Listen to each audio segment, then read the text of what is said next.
Bertemu kembali dalam cerita di sebalik berita baik kenyataan yang baru dikeluarkan oleh Kementerian Kesihatan beberapa minit yang lepas sesuai dengan fokus bahagian kedua cerita untuk hari ini. Kenyataan berkenaan dengan perkembangan terbaru COVID-19 di Malaysia, tiada pertambahan kematian, 10 kes baru. Daripada jumlah itu, 8 adalah kes import dan 2 penularan tempatan. Kedua-duanya daripada kluster Tawa di Kedah. Itu yang terbaru setakat jam 12 tengah hari ini, perkembangan terbaru COVID-19 di negara kita. Dan bercakap dengan ini, saya mahu pergi terus ke Wakil Esra Awani Kedah, Abdul Hadi Awang, yang sering berlintas langsung dengan kita, memberikan perkongsian berkenaan dengan situasi terkini di Kedah dan Perlis khasnya berkaitan dengan kluster Tawa, kluster Sivagangga dan Temco yang dilaksanakan.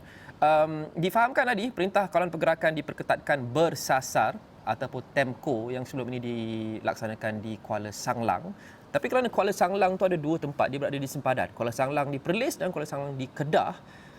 Nampaknya di Kedah tu ada mendapat tempias sedikit dan sehingga kini peniaga dan penduduk setempat melalui stigma berkenaan dengan penularan COVID-19 sebelum ini di kawasan itu, Hadi. Okey, Hadi, apa yang boleh diceritakan? Okey Luqman, terima kasih rakan segas yang berada di Bukit Kewangan, dan seperti maklumkan Luqman, saya baru saja selesai membuat liputan di Kuala Sanglang Kedah berkenaan dengan aduan penduduk. Aduan penduduk ni kami telah terima sejak 2-3 hari lepas. Mereka menelefon kami untuk memaklumkan berkenaan dengan nama Kuala Sanglang itu sendiri. Memandangkan jika kita faham, di Kedah ini beberapa nama tempat memang sama walaupun berbeza daerah. Seperti saya bagi contoh Tanah Merah. Tanah Merah ada satu di daerah Pendang dan ada satu di daerah Kubang Pasu, Jitra. Dan ianya sama juga seperti di Kuala Sanglang itu sendiri.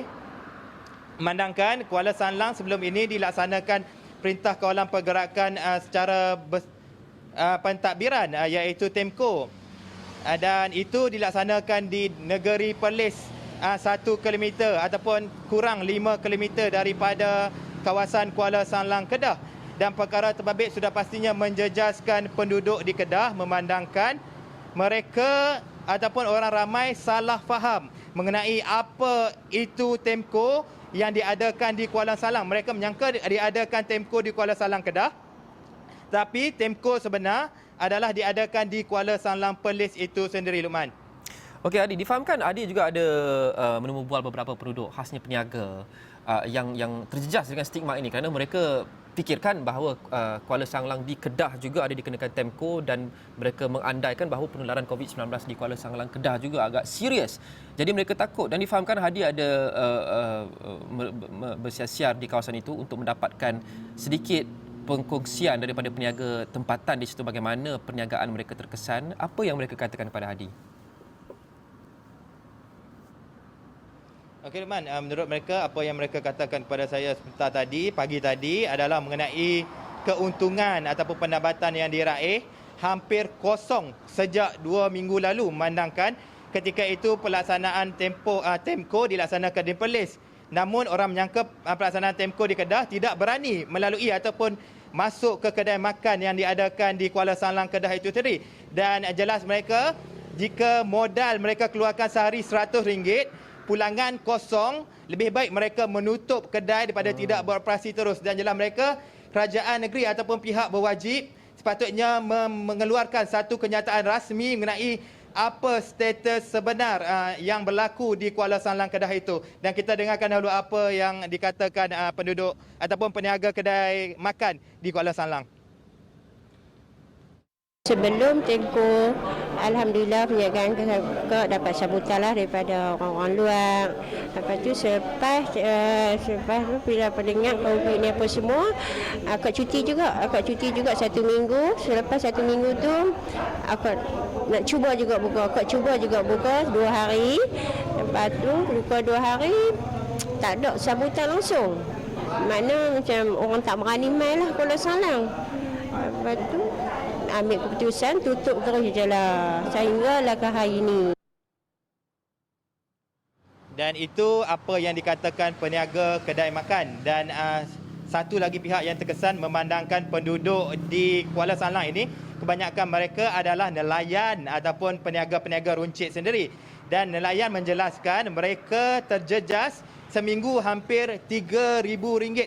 Memandangkan hasil laut yang dijual tidak mahu dibeli oleh peraih-peraih. Manakala mereka risau kawasan terbabit, kawasan Kuala Salang Kedah itu dijangkiti ataupun wabak COVID-19 PUI Siva Gangga ada di kawasan Kuala Salang Kedah itu sendiri.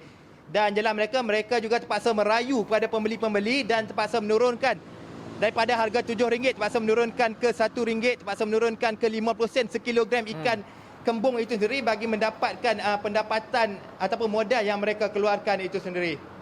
Kita dengarkan apa yang dikatakan wakil kepada nelayan di Kuala Salang itu.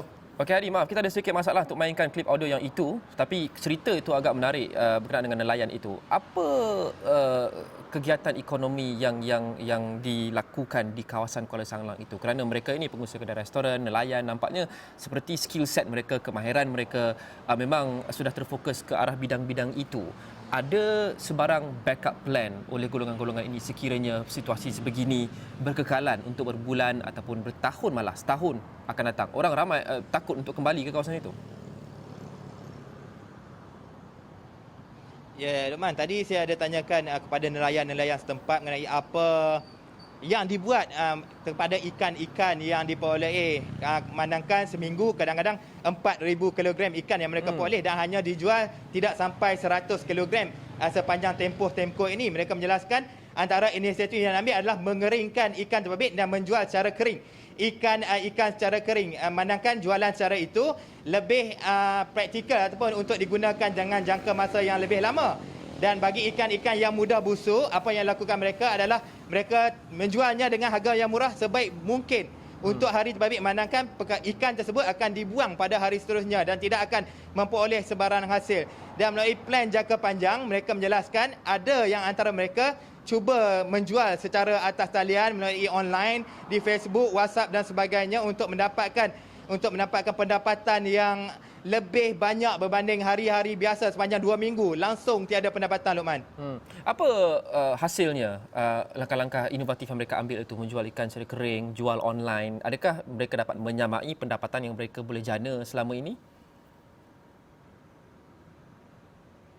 Okey, Man, pelaksanaan perkara terbabit diadakan dalam minggu pertama selepas Temco dilaksanakan di Perlis. Sudah pastinya hasil yang diperoleh memang kurang daripada yang dijual secara fresh ataupun dijual secara segar. Namun jelas mereka sikit banyak dapat menampung seperti minyak, bot dan sebagainya. Namun perkara terbabit bukan satu perkara yang dibuat secara berkekalan. Dan jelas mereka satu perkara konkret ataupun perkara yang tetap harus diambil pihak berwajib untuk membabitkan golongan nelayan agar masalah ini dapat diselesaikan secara sepanjang tahun ataupun selama-lamanya. Dan mereka menuntut satu kenyataan rasmi daripada pihak berwajib untuk melaksanakan satu pengumuman berkenaan dengan status sebenar kawasan atau kampung lokaliti Kuala Salang itu sendiri, Luqman.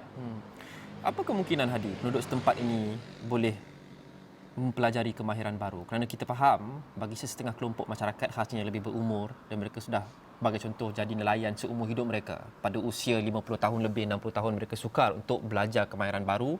Apabila persekitaran ekonomi sudah pun berubah dan mereka terpaksa menyesuaikan diri. Adakah itu berdasarkan penelahan dan pemerhatian Hadi di sekitar kawasan Kuala Salang itu menjadi satu masalah buat penduduk di sana, iaitu untuk mempelajari kemahiran baru, mungkin tukar kerja secara keseluruhan sekiranya mereka terpaksa berbuat demikian untuk meneruskan hidup? Ya, Luqman, jika saya sebut tukar kerja memang saya cakap mustahil, memandangkan ada nelayan ataupun peniaga-peniaga sudah berkecimpung dalam bidang terbabit sejak 30 ataupun 40 tahun lalu, mewarisi daripada keluarga mereka sejak bertahun-tahun, berpuluh-puluh tahun lalu. Namun jika saya boleh katakan, sedikit usaha yang ditonjolkan mungkin memberi sinar baru kepada mereka, terutama dalam memberi bantuan, memberi nafas kepada hasil pendapatan mereka yang dianggarkan kosong seperti saya katakan awal tadi. Dan ianya sikit banyak dapat membantu mengurangkan bebanan keluarga yang dihadapi mereka, Luqman. Adi, bagi nelayan-nelayan ini, adakah anak-anak mereka berminat untuk meneruskan dan mengikuti jejak langkah dan mengusahakan industri-industri seperti agro, pertanian dan perikanan ini, ataupun adakah ia seperti kawasan-kawasan luar bandar yang lain menyaksikan orang-orang muda banyak keluar dan berpindah ke ibu negara sebagai contoh untuk mencari pekerjaan.